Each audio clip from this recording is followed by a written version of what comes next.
ongoing thing.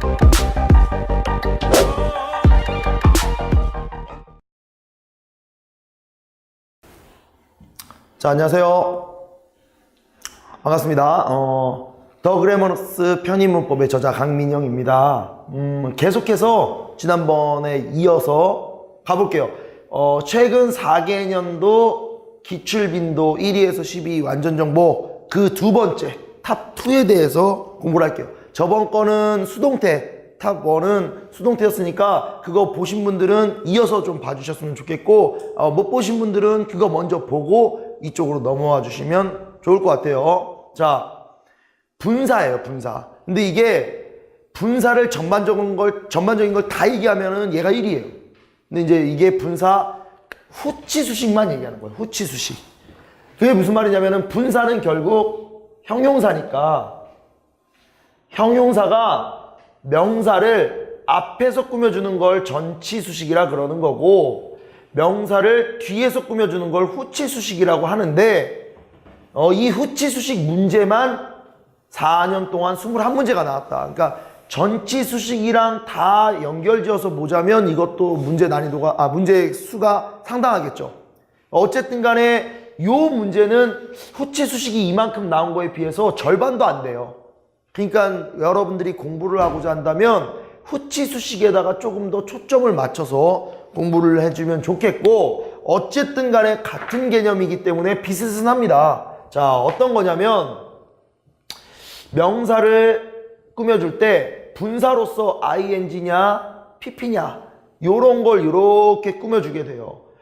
생각보다 전치수식이 후치수식보다는 조금 더 어려워요. 그러니까 이 문제 자체는 굉장히 쉬울 수밖에 없는 거야.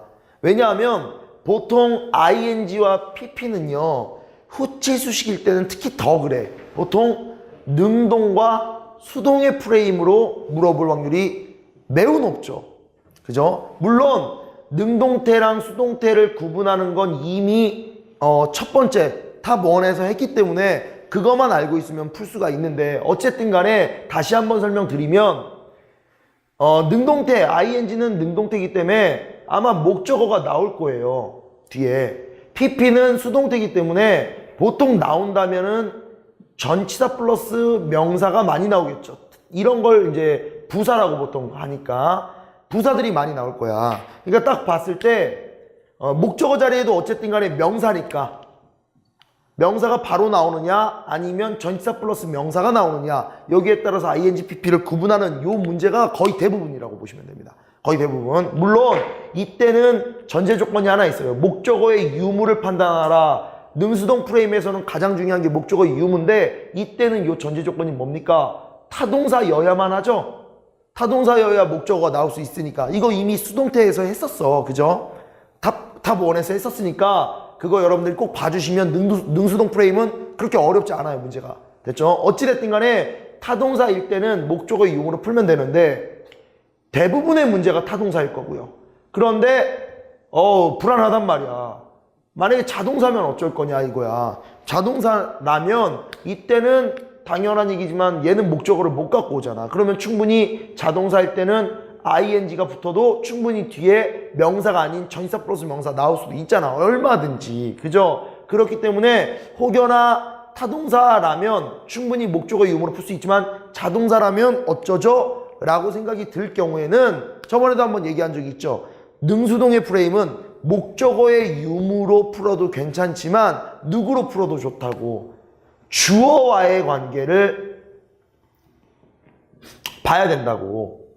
됐죠? 분명히 이것만 보면 안 됩니다. 1번 보셔야 돼요, 여러분들. 목적어의 유무로도 풀 수 있지만 수동태는 주어와의 관계를 보고도 풀 수 있다 했단 말이야. 이때 여기 있는 수식을 받는 요 명사가 분사에서의 의미상 주어가 돼요. 그러니까 요 놈을 실제 문장에서 주어인지 목적어인지는 중요하지 않고 요 안에서 따지자면 얘가 주어인 거야. 그래서 요 놈이 하는 건지 요 놈이 되는 건지 요렇게만 여러분들이 좀 판단해 주시면 문제 푸는데 좀 수월하겠죠. 물론 얘는요 보통의 동사가 타동사가 나올 확률이 매우 높기 때문에 뒤에 목적어의 유무로 푸는 것도 거의 대부분 다 맞는다고 보시면 됩니다.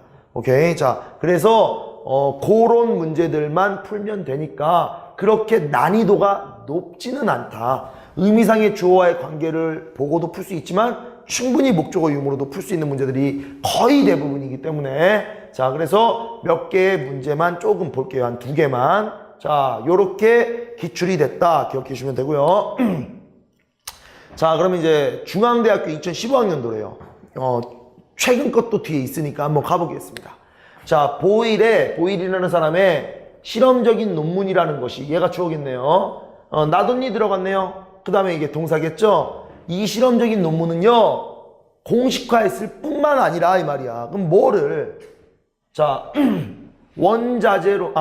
원자론적인 세계관을 공식화했을 뿐만 아니라 다시 보돌소 또 뭐 했다? promote 촉진시켰다 이 말이야. 뭐를? 사회적인 이상을. 근데 뭐에 관련된? 보니까 어떠한 지식에 관련된 사회적인 이상을 촉진시킨 거야. 됐죠? 여기까지? 그때 그 지식이 어떤 지식이냐 이렇게 해서 꾸며줄 거예요. 어디까지인지 모르겠지만 한번 봐야겠죠? 그 지식이 어떤 지식이야? had been nurtured. 양육되어진, 길러진 지식. 그러니까 발전되어진 지식이겠죠. 아무래도 양육은 아니니까 지식이. 발전되어진 어디에서? 실험 사회 클럽에서, 실험학적인 사회 클럽에서 길러진 어떠한 지식의 사회적 이상을 촉진시켰다 이 말이야. 됐죠? 여기까지? 자, 여기까지가 아마도 관계대명사 대절이겠네요. 그래서 문장이 분명히 끝나야 되는데 여기에 콤마를 찍어놓고 ed를 붙였어요. 그럼 당연한 얘기지만 요 놈은 아무래도 가로 묶여서 어떤 클럽인지를 얘기해 줘야겠죠. 됐죠? 여기까지? 어떠한 실험적 과학 클럽인데 이 실험적 과학 클럽을 어떤 걸 포함한 과학 클럽이다 이렇게 가야 되니까 이때 include라는 단어는요 분명히 무엇을 포함하다 해서 타동사예요. 그러면 뒤에 목적어가 나와 있는 걸로 봐서 당연히 분사 PP형인 수동의 프레임으로는 볼 수가 없다 이 말이지. including이 돼야겠죠. including. 그래야 왕립과학원이라는 건데 왕립과학원을 포함한 과학 클럽 이렇게 되겠죠. 됐죠? 여기까지? 자, 왕립과학원을 포함한 해서 타동사의 목적어가 나왔으므로 수동의 프레임인 ed는 될 수가 없다. 그래서 including이라고 쓰면 된다. 그러니까 생각보다 어렵지 않습니다. 이 동사 include라는 동사가 목적어를 갖고 오는 타동사다라는 것만 알면 그렇게 크게 어려운 문제가 아니에요. 요거는. 근데 쉬운 것만 갖고 온 거 아니냐라고 얘기하면 제가 충분히 말할 수 있는 게 대부분이 다 이런 형식입니다. 대부분이. 그렇기 때문에 이 분사 후치수식 문제는 생각보다 굉장히 쉽습니다. 자, 그 말은 내가 만약에 틀린다면 상당한 타격을 많이 받는다 이 말이겠죠. 자, 그러니까 절대 틀리면 안 되는 문법 중에 하나예요. 많이 나오는데 틀리면 안 돼요. 자, 그 다음에 두 번째, 이번에는 뭡니까? 2018학년도 최근 거네요. 한양대학교 에리카. 자, 가봅니다. 바로 앞에서 끝이 나요. 자, before the oil spill 해서 오일 유출 사건 이전에 이 말 정도가 되겠네요. 오일이 유출되기 전에 more than 60% of all oysters 여기까지가 주어겠네요. 모든 오이스터들 중에 대략 한 60% 이상이 그러고 나면 이제 동사가 나와야 되는데 percent 다음에 뒤에 복수명사 때리면 복수동사 뜨는 거니까 얘가 100% 동사인가 봐. 수일치 맞으니까. 됐죠? percent